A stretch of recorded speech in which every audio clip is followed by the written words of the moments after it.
Wow, guys. That's really all I can use to describe Jujutsu Kaisen today. Is just wow. We had an absolutely amazing episode today. Mappa really decided, oh, we're going to leave them with peak before we go on a 3-week break. They really said, we're going to give these guys peak. And they delivered. The scenes with Geto today are kind of haunting. They are. They really let us sit with him in these moments. And you feel it. You feel his hatred building. His disdain. His sadness building. It was incredible. So let's just get straight into it. And let's talk about Jujutsu Kaisen. Season 2, Episode 5 today. Premature Death. So our episode begins 1 year after the events of our previous episode, as we see that Gojo has quite literally become him. He is that guy. As Geto even says, Satoru had become the strongest. He handled all of his missions alone, and Shoko was never sent out on dangerous missions to begin with. Meaning that Geto himself was sent out on missions alone all the time now too. And it's here we just start seeing the mental descent that this man starts going into, as we hear, likely spurred by the frequent disasters of the past year. Cursed spirits were springing up like maggots. As we hear exercise, absorb, over and over. No one else understands what cursed spirits taste like. It's like swallowing a dirty rag that's been used to clean up shit and vomit. As he asks himself, who am I doing this for? Ever since that day, I've been telling myself, what I witnessed isn't uncommon. I understood the ugliness of the masses, and still chose to be a Jujutsu sorcerer to save others. Don't waver. Fulfill your duty as a strong Jujutsu sorcerer. But it's here as we just sit with Geto right here, and we hear the clapping in the background. It's haunting. This is a haunting scene, because this is the moment that Geto becomes the Geto we know later down the line. But he denies it to himself. And it's here we actually transition to a conversation between Habari and Geto here, as he tells him, I'm going to go pretty far for my mission tomorrow. As Geto tells him, that's so? Bring back some souvenirs then, will ya? But then Geto asks him, Habari, do you think you can keep going as a Jujutsu sorcerer? It's not too hard for you? As he tells Geto, I'm not really one to think about things too deeply. So it feels really good to be able to give my all to something I can actually do. As Geto tells him, yeah, it really does. But it's here in this moment, we just hear, are you Geto? As we see a mysterious woman asks him, so what kind of woman is your type? And in case you guys don't remember, let me refresh you real quick that this is the woman that we see in Toto's flashback in Season 1. The one that recruited him. This is her. As Habari tells her, I like women who eat a lot. As even Geto's like, come on, man, what are you doing? But he tells him, it's fine. She's not a bad person. I'm a very good judge of character. As Geto tells him, you say that sitting next to me of all people, huh? Crazy. And it's here as he leaves and the woman sits down. She tells him, so are you going to answer my question or not? As Geto tells her, why don't you answer mine first? Who are you? As she introduces herself as special grade sorcerer Yuki Tsukumo. As Geto's just like, oh shit, you're her? She's delighted that Geto knows who she is. She's like, yo, I like the sound of that. What do people say about me? As he tells her, they say you're a special grade sorcerer who never accepts any missions. And you're a good-for-nothing who's been wandering around abroad. She tells him, this is why I hate Jujutsu High. Fuck these people. And even though she's mostly joking, she adds, "It's true I don't get along with Jujutsu High's policies, though. What they're doing is just treating symptoms, and I want to do something to treat the cause." As she explains to Geto that rather than hunt down cursed spirits, I want to create a world where cursed spirits aren't born. And this information shocks Geto. And it's time for a little bit of a lesson, as she asks Geto, "What are cursed spirits to begin with, kid?" As Geto says, they're creatures that take shape from the cursed energy leaking from humans builds up like sediment.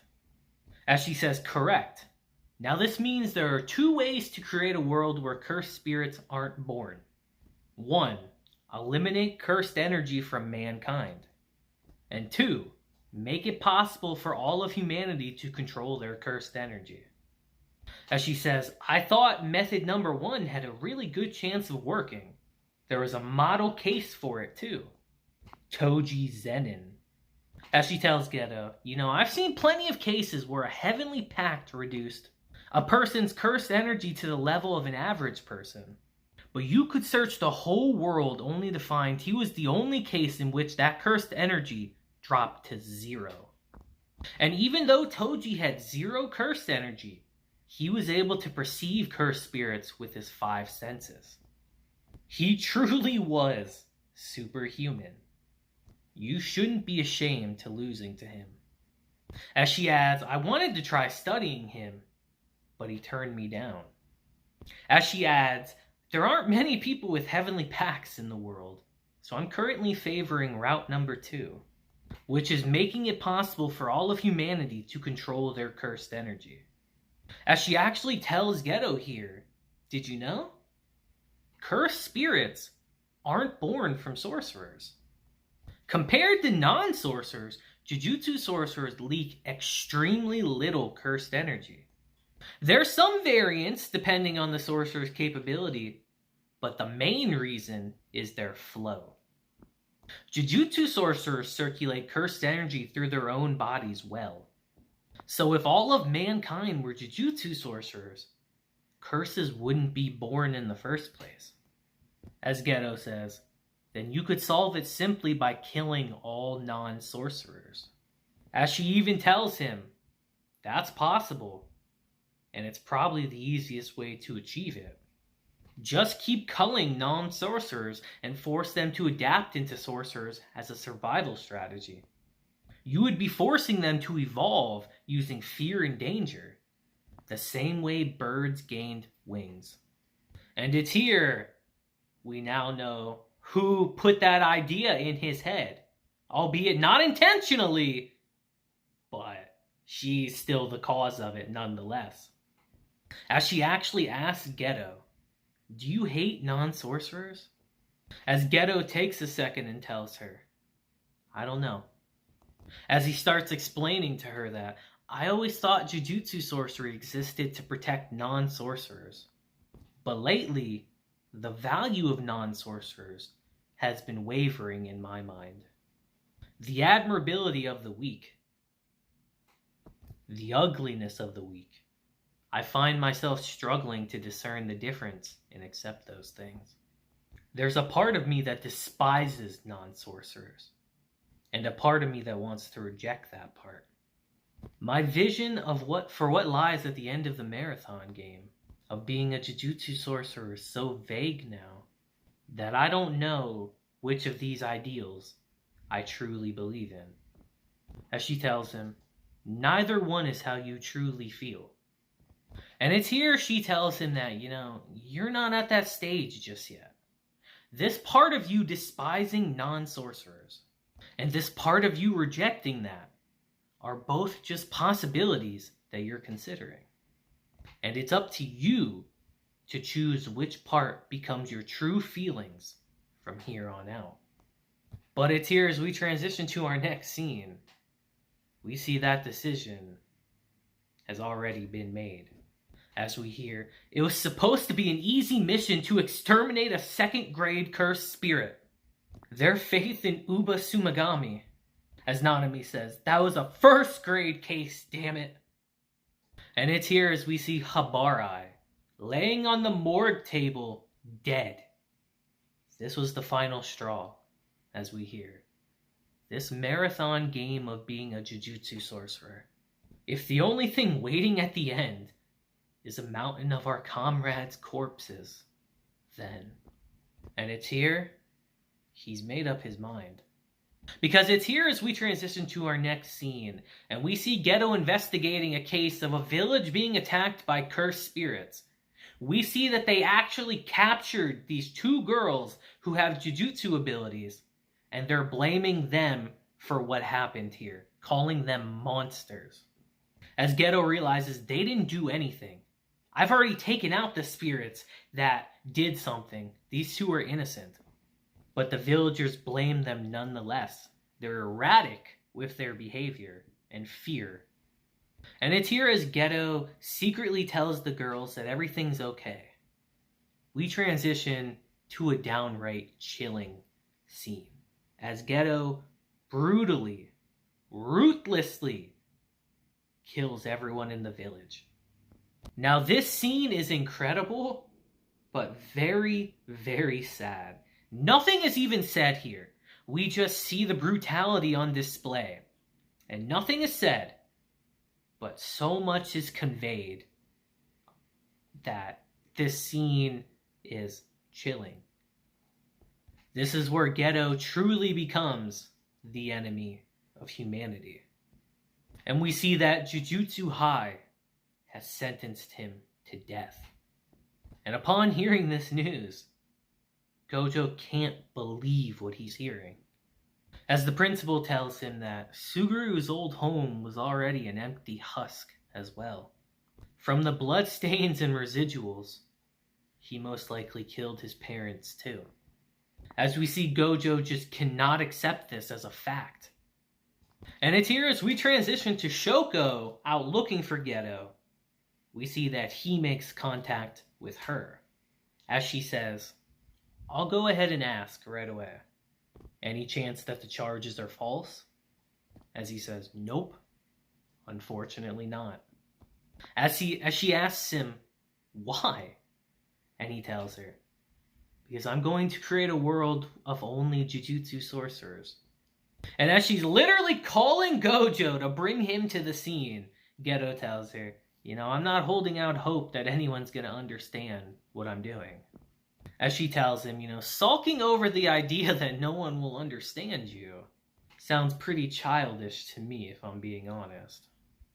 And it's here as a little bit of time passes, we just hear, "Explain yourself, Suguru." As Geto says, "You already heard from Shoko, right?" That's all there is to it. As Gojo tells him, "So you're just gonna kill everyone who's not a sorcerer? Even your parents?" Geto tells him, "I can't allow my parents to be a special exception. Besides, those people aren't my family anymore." As Gojo asks, "I thought we weren't allowed to kill when there's no point to it." But Geto tells him there is a point to it. Significance too. Even a great cause. As Gojo says, "That's ridiculous. You're gonna kill all non-sorcerers and create a world of only Jujutsu sorcerers? You know that's impossible." But Geto kind of hits Gojo with some facts here, as he tells him, "That's really arrogant of you to say." And says, "You could do it. Couldn't you, Satoru? Yet you would try to convince someone else that it's impossible to do something that's possible for you?" As he asks him, "Are you the strongest because you're Satoru Gojo? Or does being the strongest make you Satoru Gojo?" As he adds, "If I was able to become you, this foolish ideal would become a lot more grounded and real, don't you think? I've decided how I'll live my life. Now it's just a matter of doing the best I can to achieve that." And it's here as Gojo tries to stop Geto right here. He can't do it, as Geto tells him, "If you want to kill me, then kill me." There would be a point to that. But we see that he can't bring himself to do it. And it's here as we transition to our next scene, we see Geto's plan go into motion. As he actually takes the former building of the Star religious group, gathers a bunch of influential people with a lot of backing and money, and tells them flat out, from this moment onward, this organization belongs to me. I'm even going to change the name, so everyone, please be sure to follow me. And naturally, the former members of this group have a lot of pushback for him, as Geto actually brings an important member of their group on stage and brutally murders him, as he tells them flat out, you obey me now, monkeys. And it's here as we transition to our next scene, we actually see Gojo make contact with a young Megami. As Gojo's like, man, you really do look like him, don't you? As he explains to him that, listen, your dad's from a big shot Jujutsu sorcerer family called the Zenin. But they're such scumbags that they even make me sick. And that's why your dad left the family and had you. Now you've noticed the power within yourself too, haven't you? You know, the Zenin clan just loves strong powers. Most kids become aware of their powers by 4 to 6 years old, so it's the perfect timing to sell a kid off. So because of this, Megami, you were the ultimate card that your dad kept on hand against the Zenin clan. But it's here Megami just tells Gojo flat out, I have no interest in my dad or what he's doing. I haven't seen him in years, and I don't even remember what he looks like. As he tells him, I get what you're trying to say though. Sumiki's mother hasn't come home for a while now either. That means they're finished with us, and they're off enjoying themselves elsewhere, right? As Gojo's just like, are you really a first grader? Jesus. But then decides to ask Megami flat out, so what do you want to do? Do you want to go to the Zenin clan? As Megami asks, what will happen to Sumiki if I do? If I go there, will she be able to find happiness? My answer depends on that. As Gojo tells him, no. I can say that with certainty. As he tells Megami, you just leave everything to me. I might need you to push yourself though. Get stronger. Strong enough to keep up with me. And it's here as we transition back to our present time. And we see our three gaggle of misfits here in front of us again for what feels like forever, by the way. We see Gojo just smiling at them. And on that note, our episode and our flashback ends. And wow, guys, we had an extremely emotionally charged episode that really shows us the final straws that broke the camel's back for Geto and what put him in the position he is now in our future season. It was a very, very sad episode, actually, but one we knew was going to happen. So I'd love to hear your thoughts on the episode down in the comments as we finally go back into our present time as we enter Shibuya. Now, I told you guys in the beginning that there's going to be a 3-week break in between this and Shibuya's beginning, which really sucks, frankly, but it is what it is. So we just have to accept that. So I'd love to hear your thoughts on this episode down below. And until next time, guys, I hope you have a great day, week, month, and year. Deuces, have a blessed day, and I'll see you guys